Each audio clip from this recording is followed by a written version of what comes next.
Yam Shudro Vyajayata. And then slide number 4. Translation. The brāhmaṇas represent his mouth, the kṣatriyas his arms, the vaiśyas his thighs, and the śūdras are born of his legs. I guess maybe repeat. The brāhmaṇas represent his mouth. The brāhmaṇas represent his mouth. The kṣatriyas his arms. The kṣatriyas his arms. The vaiśyas his thighs. The vaiśyas his thighs. The śūdras are born of his legs. And the śūdras are born of his legs. Oh, yeah. Okay. So I'm just going to mute everybody here. Yeah, just 1 second.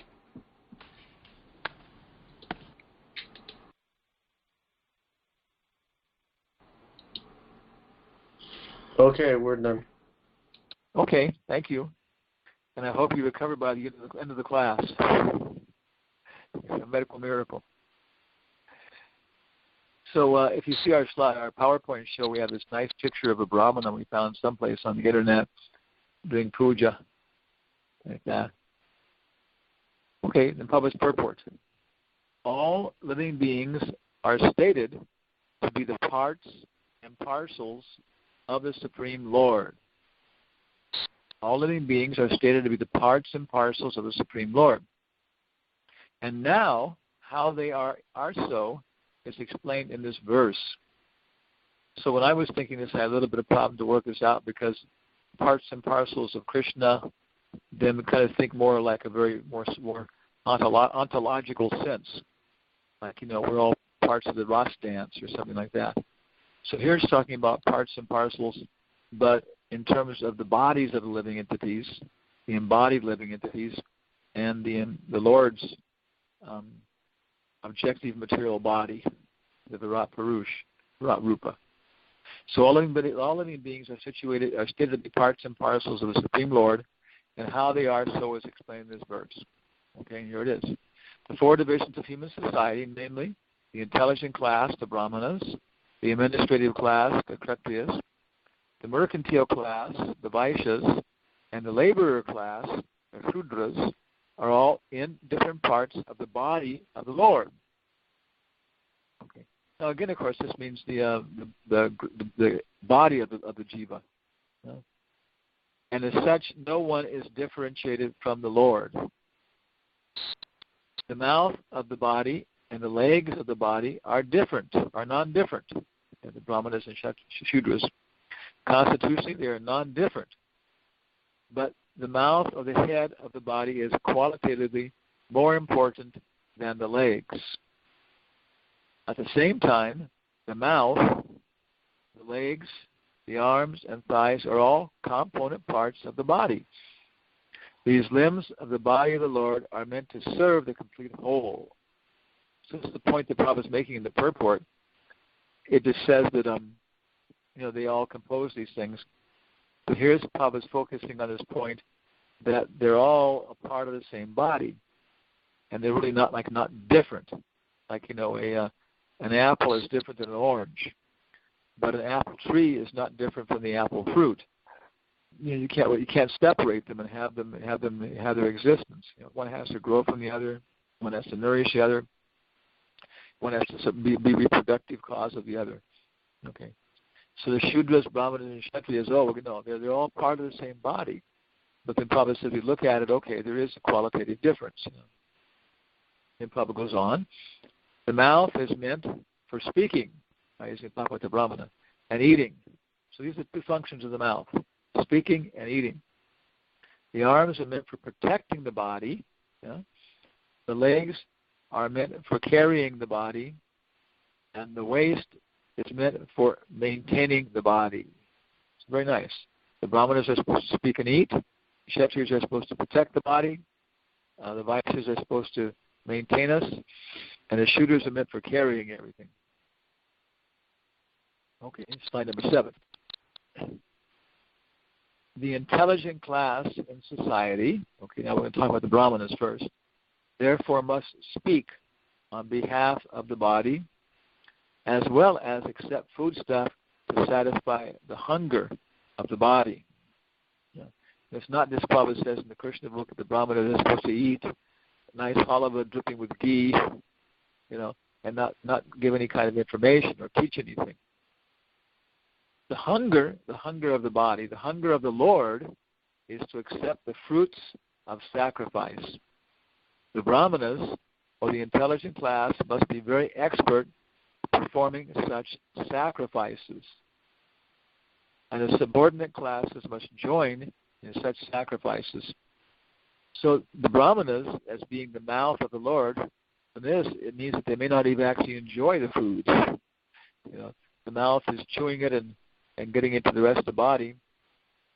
But here the brahmanas are supposed to be the mouth, like by arranging Harinam Sankirtan, by arranging deity worship, by arranging different fire sacrifices, by arranging marriages and these kind of things, which are also sacrifices.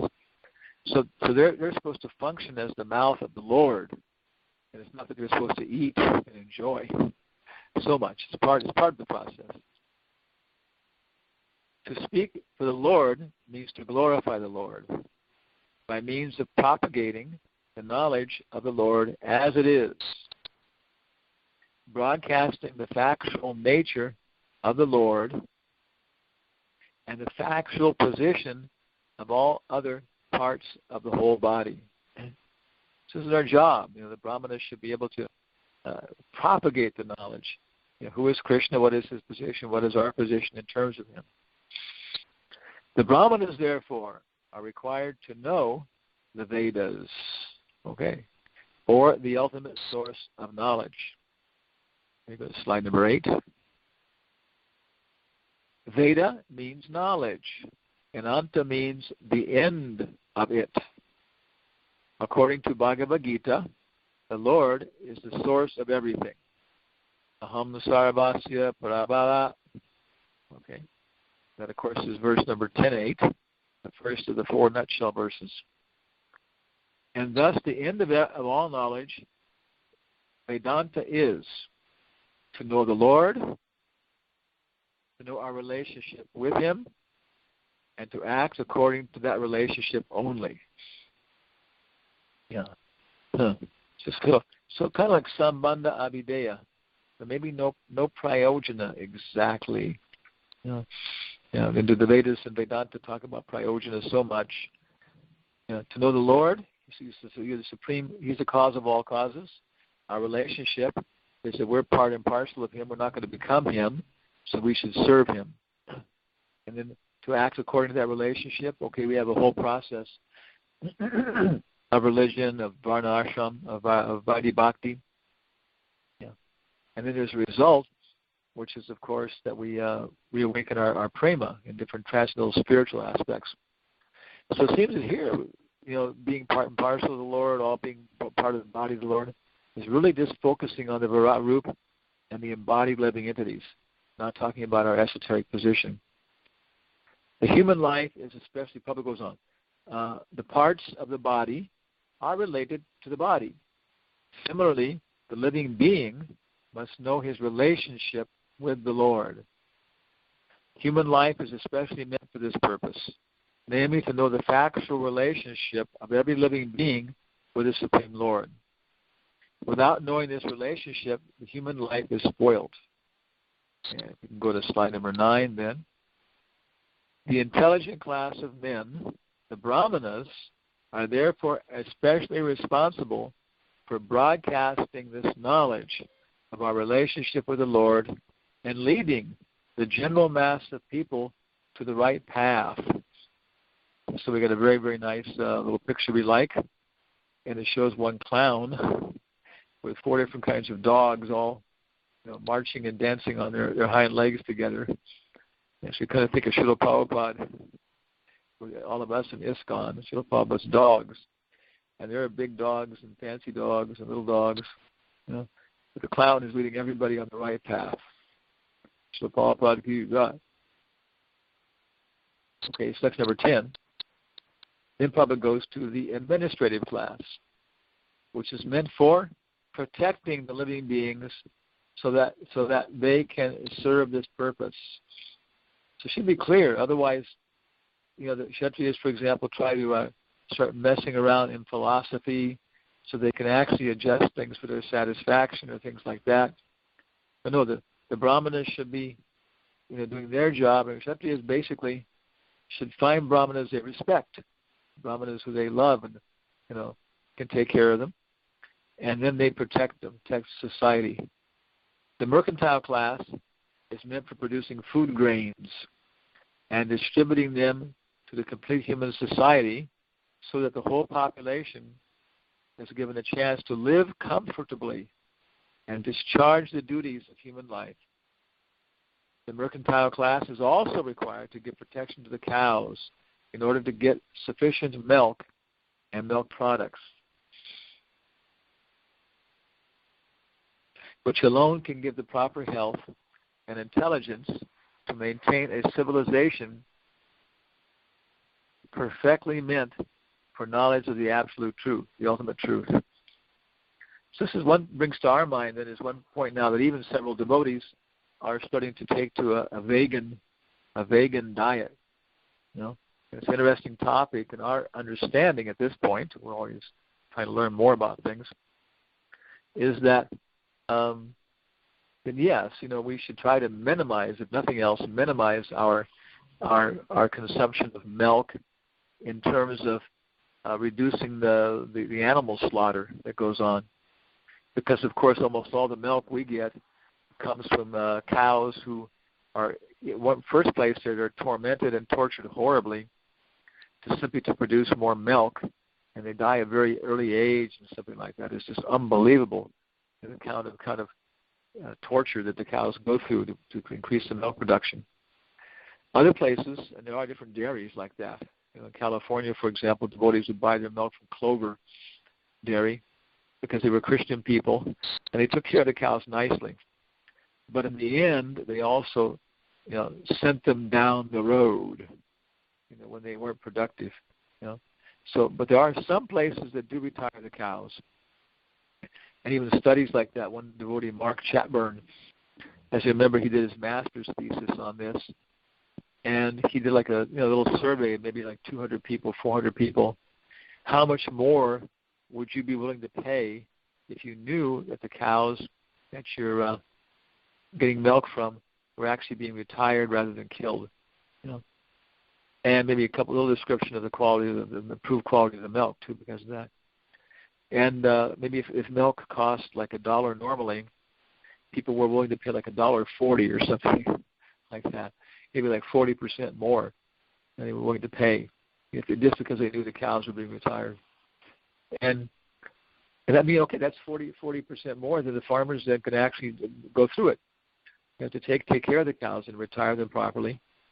And in many cases, the farmers themselves don't like it. They don't like killing the animals. They deal with them. It's very difficult not to see them as people, at least to some degree. Because that's one aspect, yes, that we try to minimize milk intake because, the slaughter involved like that. Another aspect, though, is that it's describing that the rishis would live in the forest on fruits and roots and leaves. So in those circumstances, not for a child but an adult, can live with very little milk, maybe just some festivals or something like that, and be very purified in his existence and very fine and peaceful. But then if one has to be a brahmana who's giving advice to the king and involved in all this process, then the brain requires more lactose and more of these fats that occur pretty much only in the cow's milk. Because if you're working with your intelligence, you don't require so much mental what they call it, brain power. But a brahmana who's working more with his brains, then it takes more energy, more prana, more ghee in that respect.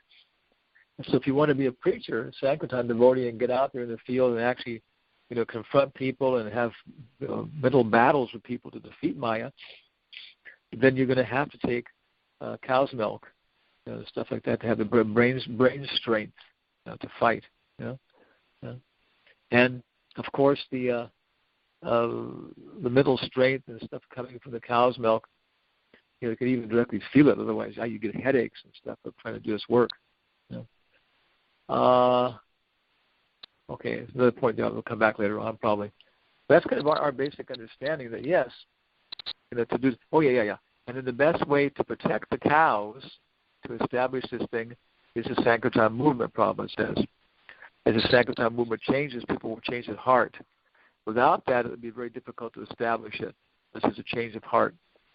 So therefore, taking from the cows some milk to use for the benefit of the cows is a very, very natural process like that.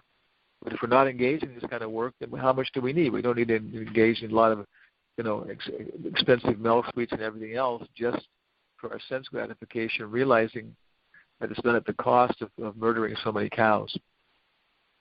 Okay. The mercantile class is also required to give protection to the cows in order to get sufficient milk and milk products, which alone can give the proper health and intelligence to maintain a civilization perfectly meant for knowledge of the ultimate truth. Okay, number 11. And the laborer, English is a strange language. The laborer class, who are neither intelligent nor powerful, which is brāhmaṇas and kṣatriyas, can help by physical services to the higher classes and thus be benefited by their cooperation. Therefore, the universe is a complete unit in relationship with the Lord. Therefore, the universe is a complete unit in relationship with the Lord. And without this relationship with the Lord, the whole human society is disturbed and is without any peace and prosperity. This is confirmed in the Vedas. Brāhmaṇo shamukam asid bahu rajanya krita. So, of course, it's interesting where that quotation comes from. I don't know. But it seems to be saying the same thing. The brāhmanas are the mouth, and the arms are made of the kṣatriyas. Okay. So, that's the end of our, what we got here? That's the end of our little commentary on the verse. So anybody have any specific questions or comments right now? And then we have some more points we can make, unless anybody has any comments or questions right now. Yeah, Maharaj, can you give me a minute to unmute everybody?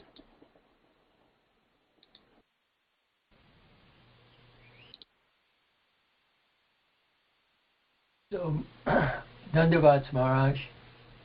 Hare Krishna. So, Ito Gamadava Das here. One of the, an incredible purport. We, on some level, have some service to perform in Varnashram Dharma according to this purport. We're all part of the body of the Lord. It's a beautiful purport, but and I liked your class, but one thing you said kind of struck me, that we should minimize our intake of milk. And a few things come to mind. We have some cow protection here on the Big Island with Dayal Chandra and Mangala's family. And if anyone has a situation where they know some farmers or some devotees that are taking care of cows, which is not the norm. Unfortunately, we should have rural communities at this point, but for some reason, that isn't happening, at least in large parts of America.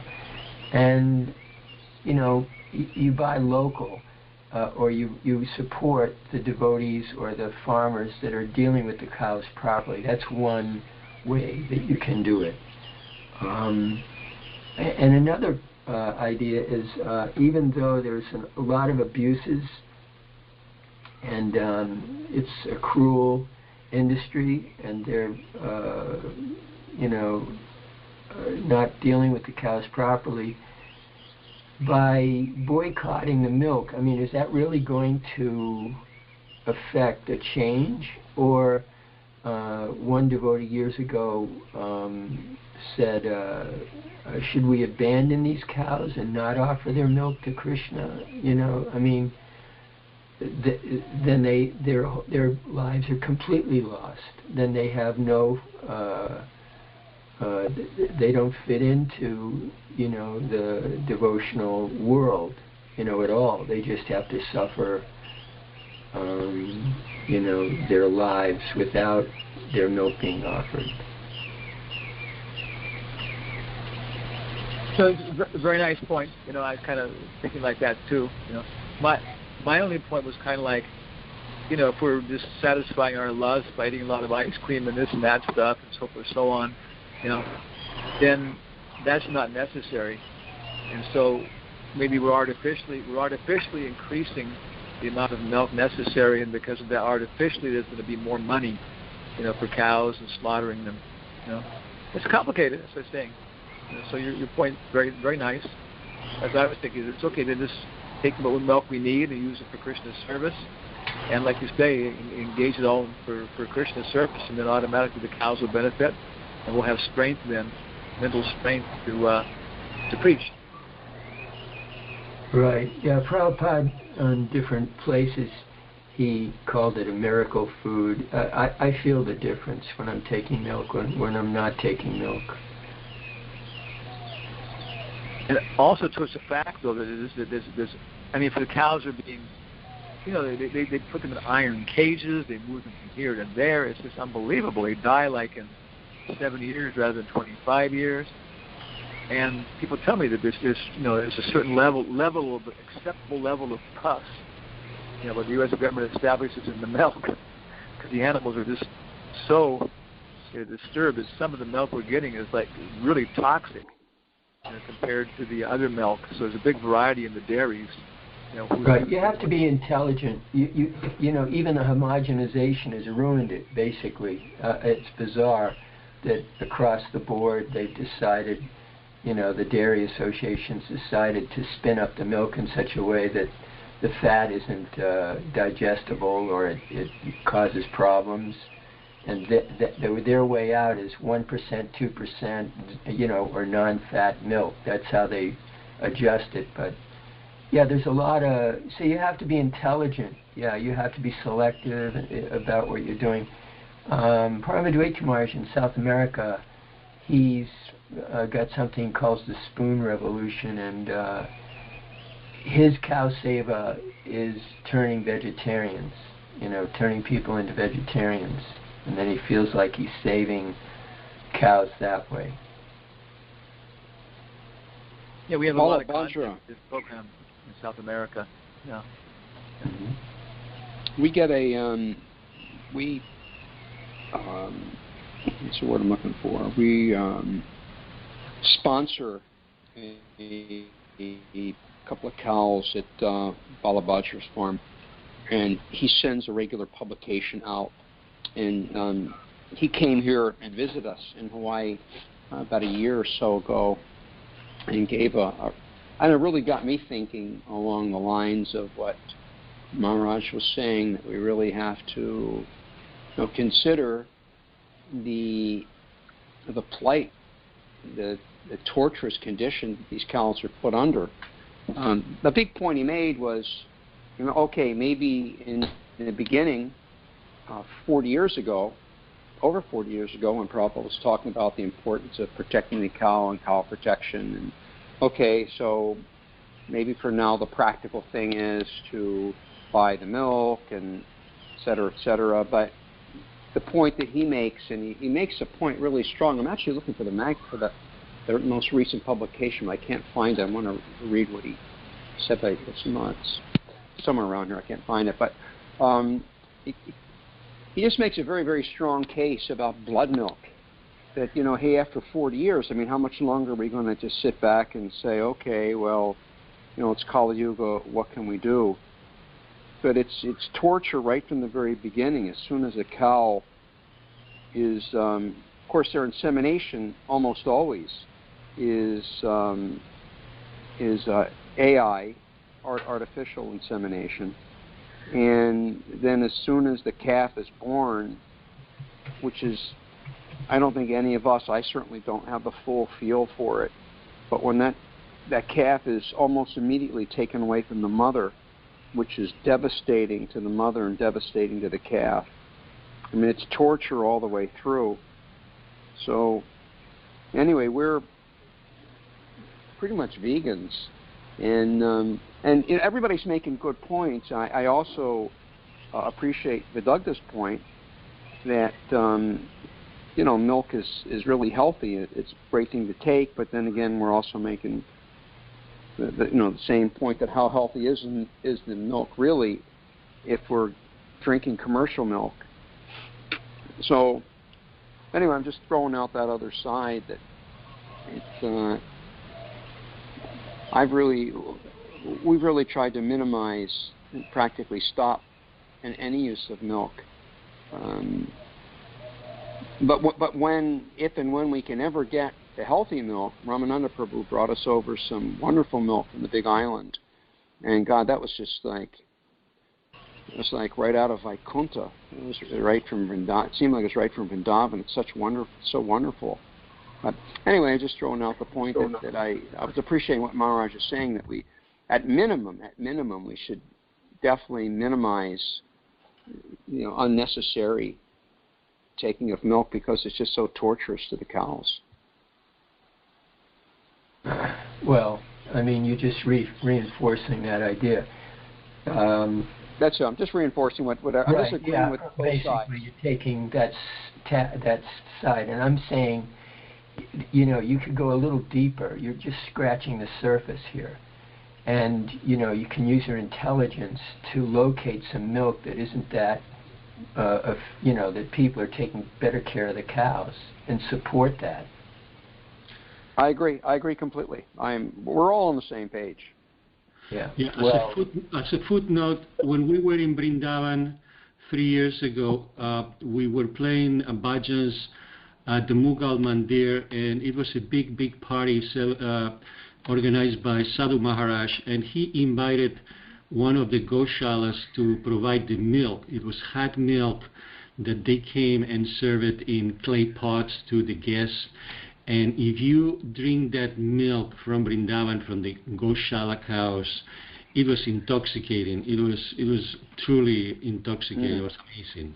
Hot milk from the goshala cows in Vrindavan, taken care of by the devotees, by Brijabasis. It was amazing. I mean, I didn't expect it because I don't even drink milk anymore. It's like milk, I know is toxic, so I don't even drink it in the West. But if you actually drink milk from Vrindavan, from the goshalas, where the Brijabasis take care of those cows, I mean, it's just incredible. Jai. Well, again, the wonderful milk that Ramananda brought over, I think it was Ramanandaji, I don't remember where that milk came from. I thought it was one of the devotees, but God, it was wonderful. And I'd love to have it from Vrindavan. That's got to be the ultimate. But boy, it was, like I said, I'm essentially a vegan. But if and when it's possible to get good, healthy milk, boy, as you're all saying, it's wonderful.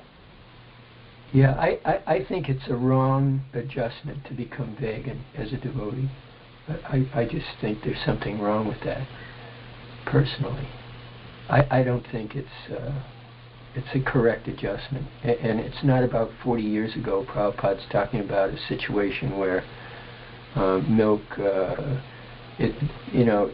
so you avoid the toxic or but you can find even commercial milk in the health food stores. There's, you can do a little research and you'll find that there's some farmers that outside of the devotional community that are actually dealing with the cows differently than the mechanistic, mainstream dairy association.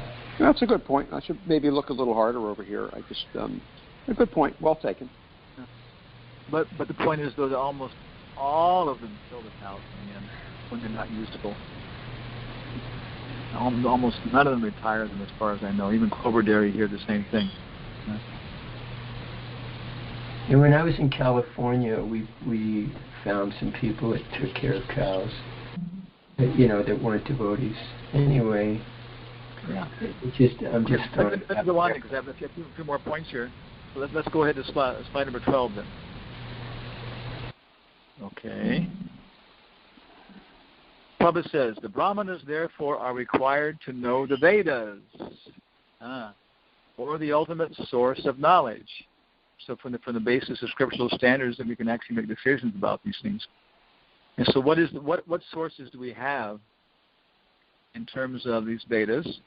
And I listed here Bhagavad Gita, of course. Talks about a little bit about Varna Ashram.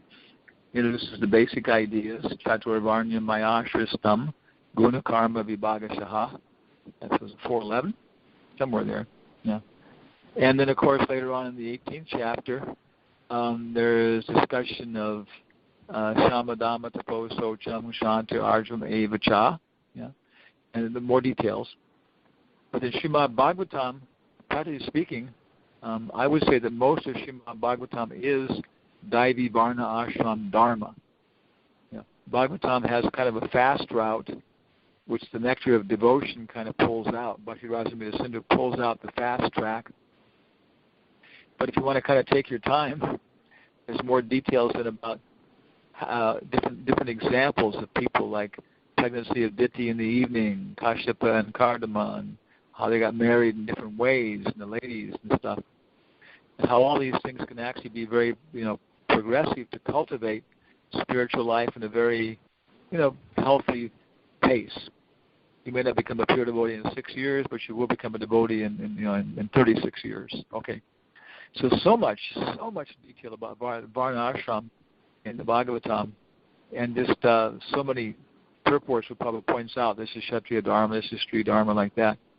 It's a lot of work to actually organize that into different collections in terms of different topics and stuff like that. Then there's the Dharma Shastras, and these are, I think, mentioned as something like 11 prominent or 81.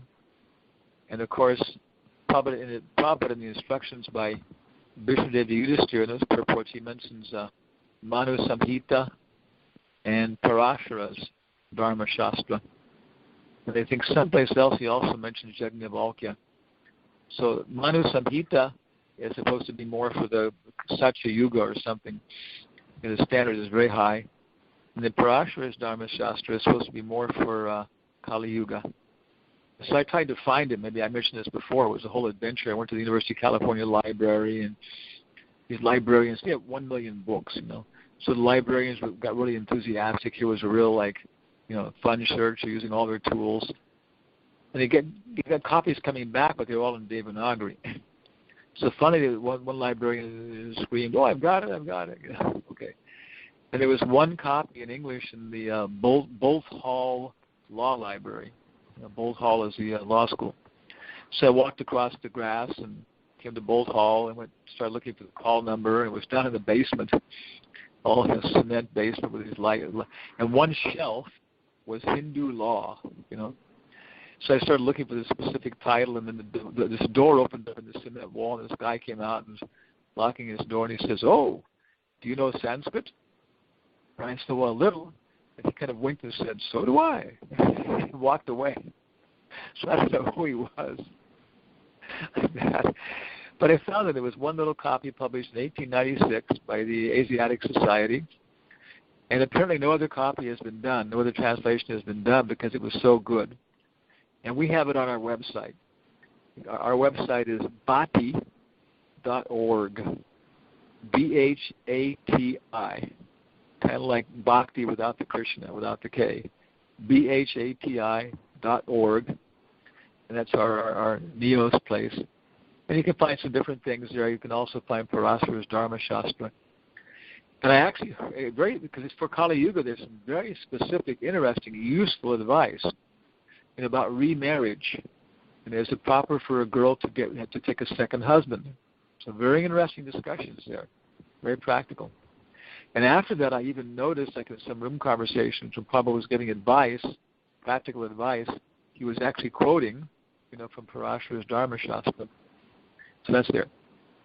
Then, of course, we also have Hitopadesh and Panchatantra, which give very good advice, about how to deal with things.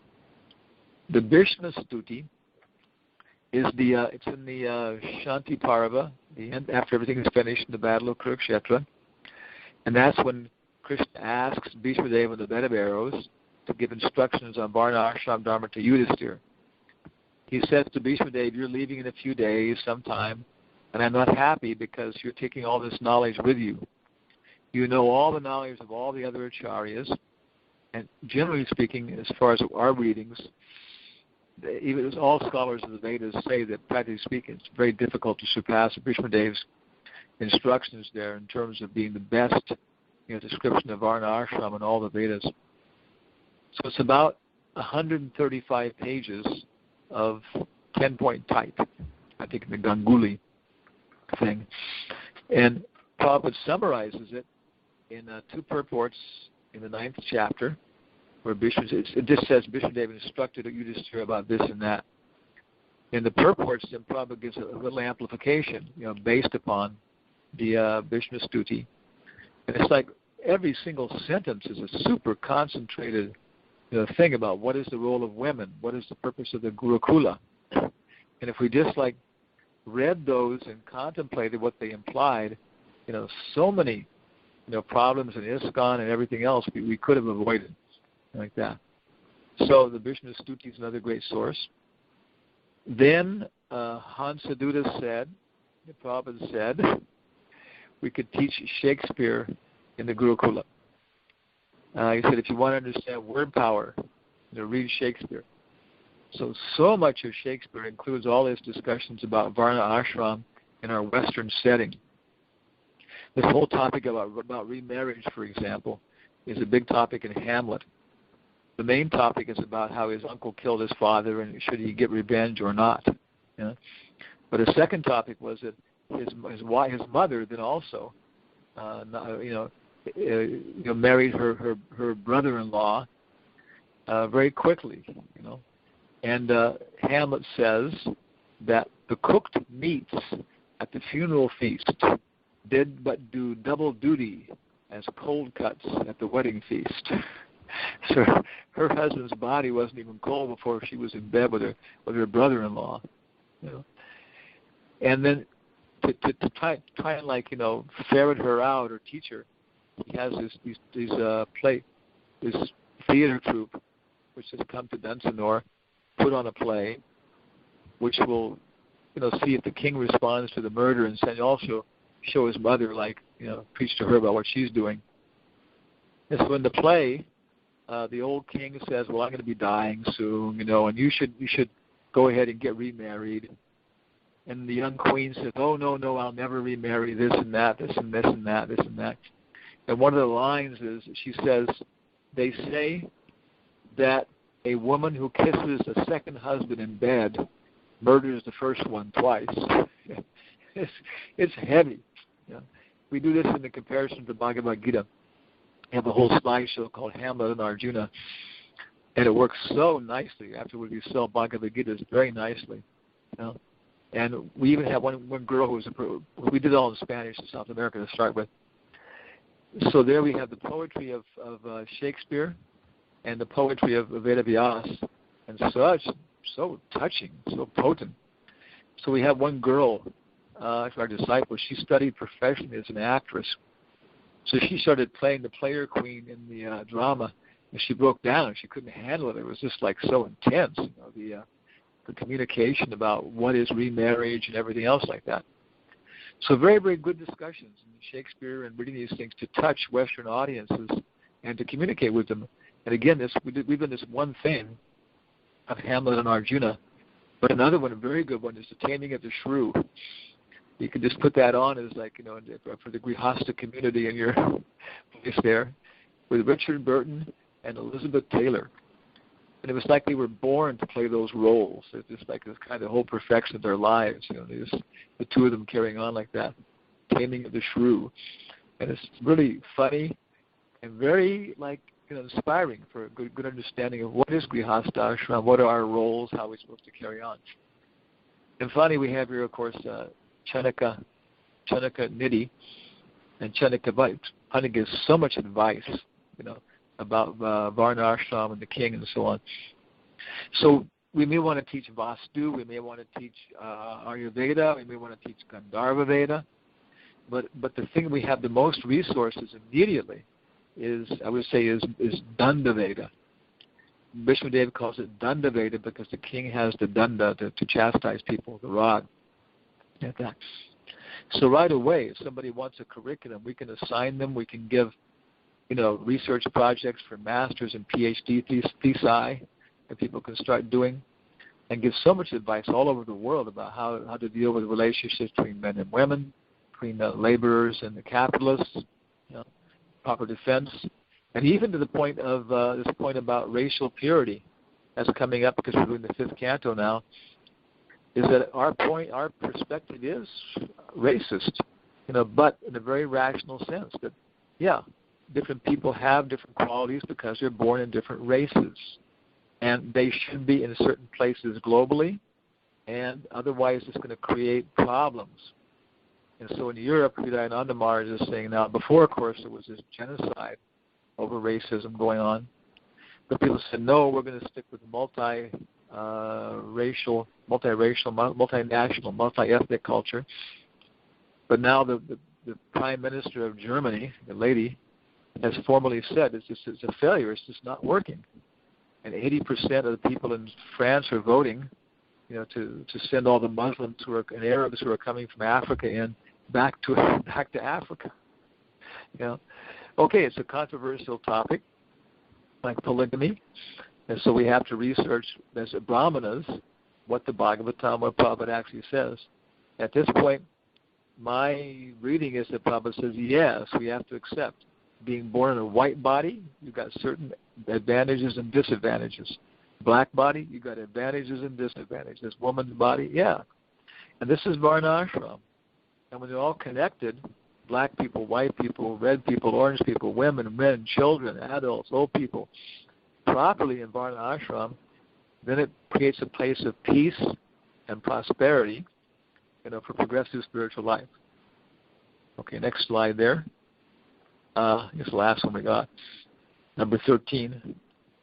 And this is kind of like, so we've been listening during the week here. We had some comments we noted, like Prabhupada Maharaj, is it Bhakti Prabhupada Vrata Damodar Maharaj. He mentioned Michael Behe, and I went to the old Wikipedia there, which is not all that reliable, but usually pretty good. And it's very interesting, because he's one of maybe like 3 people, maybe 3 to 5 people, who are prominent as being Western credentialed people, academically credentialed people who are fully supporting of creation, a creationist point of view. It's very interesting, his biography and stuff like that. And there are, because Maharaj is presenting that he just kind of like devastates the community, but there are many, just one after another, like responses criticizing his point of view, and it may be true or maybe not. But we can still see that definitely that the Wikipedia page is Wikipedia, it's the common people. So he comes across as having good points, and stuff like that. But there's just one after another responses to it. This whole thing about evolution. There's another article by George J. Stein. It's called quote, Biological Science and the Roots of Nazism. And that was in the magazine American Scientist, volume 76, number 1, January, February 1998. And I always remember that because it's a very nice article. And he goes into this point that at one point people were thinking, we figured out where the species came from. Biological selection. And, so therefore the same thing can be applied to society. That those societies which survive, those cultures and races, that's the only justification necessary. And it goes through a whole history of how this became a large basis of the whole Nazi ideology and philosophy, which allowed them or motivated them to exterminate, different races, not just Jews, but other people, because they thought it was like exterminating a disease from the body. So very much these ideas do go to a very practical reality, and we have to fight them in the level of ideas to becoming educated. In general, this whole area on the YouTube, I found so many, interesting sources. Of course, the most famous person, Richard Dawkins, he's a head biologist at Oxford, and quite a successful biologist. I think he was a Christian before, like that. But then he's become, which very commonly mentioned, a rabid, anti-Christian pretty much, because he doesn't deal with other forms of creationism like that.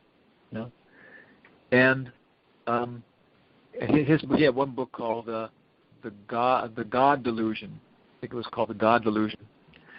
So then Alistair McGrath, who's the head theologian at Oxford, he's retired now, and theoretically the head theologian is actually the head scholar traditionally. So he wrote a book called The Dawkins Delusion, and that, again, very powerful discussion. He said, I'm not going to talk about God. He said, God's a very good topic, but he takes the strategy that Prabhupada said we should do, which is not go beyond Paramatma. There is matter, there is Atma, and Atma can be divided into Paramatma and Jivatma, the hand of God, like that. But we're not going to go into more specifics than other than that. And then he pretty much, again, I think there it is, a very strict destruction of Dawkins' points from a theological and philosophical point of view, pointing out the many problems he has in all of his arguments. Radhika said when they crossed on the campus, they would say, Graf would say Dawkins, and Dawkins would say McGrath, on the same camp. So right at Oxford, these things were going on. Then here in Murfreesboro, Tennessee, which has the oldest teachers' college, maybe like 12,000 students studying teaching. They brought somebody from the National Academy of Science. His name was Jay Lenoff or something, which is, the National Academy is the government's science thing. And I went there, and maybe like about 200 people was in the evening, packed up in a best auditorium. 2 deans were there, like that. And he made a very good presentation. He basically, what he was saying is that about 15 years ago, they did a survey, and it came back something like about, 18% of the population believes that God created life. And something similar, like 18% of the population believe that we were created from matter. Okay. The other 64% of the population didn't give a damn like that. That was the result of actually the investigation. So they went about a whole program of educating people, everything else. And after like 14 years, they came back, and basically it had no impact whatsoever. The same number of people believe the same way. So they were very much considering how to communicate to people what science does and how we arrive at conclusions. He said that now people take science as revealed knowledge coming from on high, which is exactly what Prabhupada says. He said we have to show them that it's not like that they too can understand the process and have faith in it. Then he went ahead and he said, so they have to understand how we derive the scientific knowledge. And then he said something which is quite revolutionary, and it seems the way things are changing. He said, science is not the only way to know things. At that point, he even kind of rubbed his eye, like rubbing a tear away, and saying there are many other very nice ways to know things like that. So I think maybe Prabhupada and all of us have actually had some influence because they're really accepting that there are other ways to know things. But within their science area, okay, they're very convinced, So there is a change, but still very much, evolution. And a lot of Maharaj's comments are very true. We accept that. The World Congress book that the BI did, the Bhaktivedanta Institute did in 1984, Synthesis of Science and Religion, has a fantastic summary of the history of science and religion by Harvey Cox, who was, of course, a theologian at Harvard.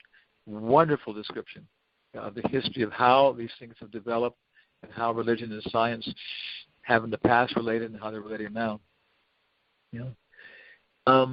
There's so many things on this. If you start going on the YouTube, there's so many people talking about them. One of them I'm going to finish off with is that, and it's not Michael Behe, I've seen his picture now, is somebody else. I mean, maybe he's like a Jewish scholar or Indian guy. He's a prominent scientist, and they're interviewing him. And he says that the idea of evolution is that mutations produce more information. But he said there's one known case of an actual mutation improving things. It always gives less information. And sometimes that allows for, a species to exist better. So then the same interviewer a little bit later is talking to Dawkins. And during the interview, which is kind of like not threatening, he finally comes to this point. He says, Professor Dawkins, do you know of any mutation which actually has produced more information? Now, Dawkins is a super heavyweight biologist. He knows biology. So in the video, he's like sitting there and kind of like, you see, he's thinking, and thinking, and thinking. And then he changes the subject like that. And it's very obvious, that he's basically saying that I don't know of any case, So anyway, on the philosophical level, on the actual mechanistic level of how it works, there's more and more information now to discuss this like that. So another point about Hiranyagarbha, but I don't think there's really time to discuss that. So I think that's all we had then. So thank you very much. All glory to Prabhupada. At this point, we turn control of our program back over to our host and hope his stepfoot has been cured. Thank you so much, Maharaj. Wonderful class. If everybody is unmuted right now, if anybody have any questions or comments for Maharaj?